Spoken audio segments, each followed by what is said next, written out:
Greetings, my friends. It's day 148 and I'm back home.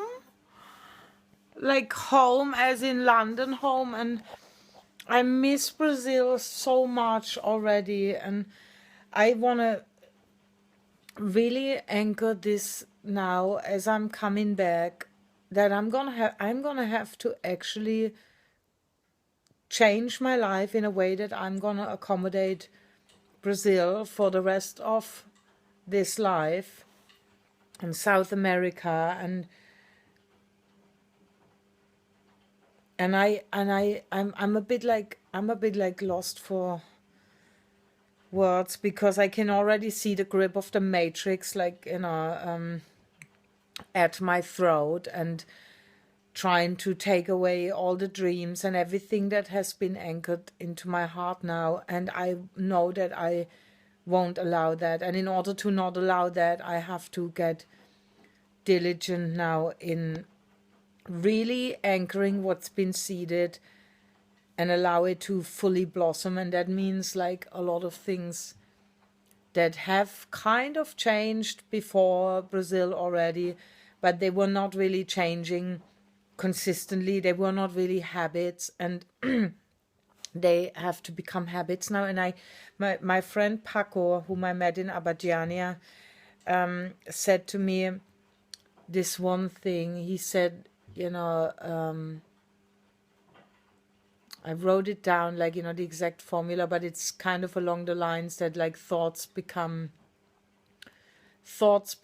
things, or thoughts become habits, and habits, they become your character, and your character becomes your destiny, something like that.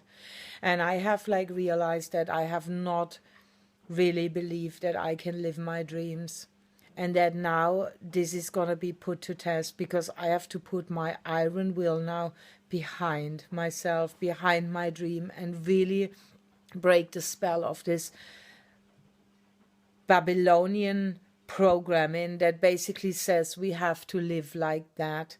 We have to live in, there's so much poverty on so many levels everywhere, and I think I have come here to actually eradicate poverty. I can feel this is a really strong calling, and I'm talking poverty mentally, emotionally, and then last but not least, physically.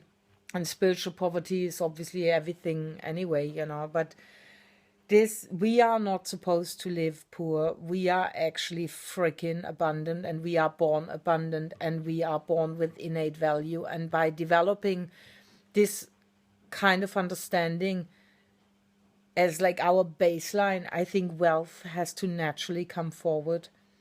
So for me, this has been one of my biggest things now, and I first have to show it in my own life. I'm gonna become what I've always been. I think secretly, even I've lived such an impoverished life with such impoverished conditions. And when I mean impoverished, I really mean like, these impoverished conditions that manifest on all levels. Yeah, emotional poverty and mental poverty, what I just talked about.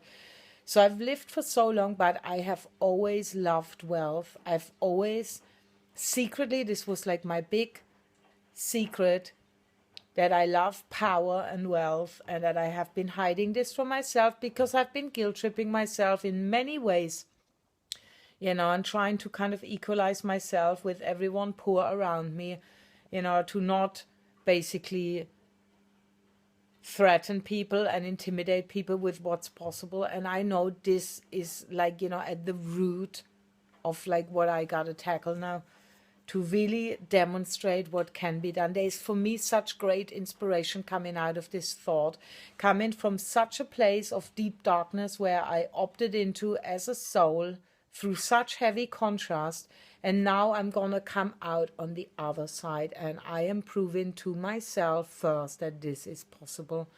And this is why I make this like video testimony here, because in 3 years I'm gonna look back at that, when this 1,000 days is over, 1,000 days of falling in love with life itself, this particular project is over. I'm going to be looking at myself and I'm going to think, whoa, Mona, you've done well. You've done fucking well. Yeah.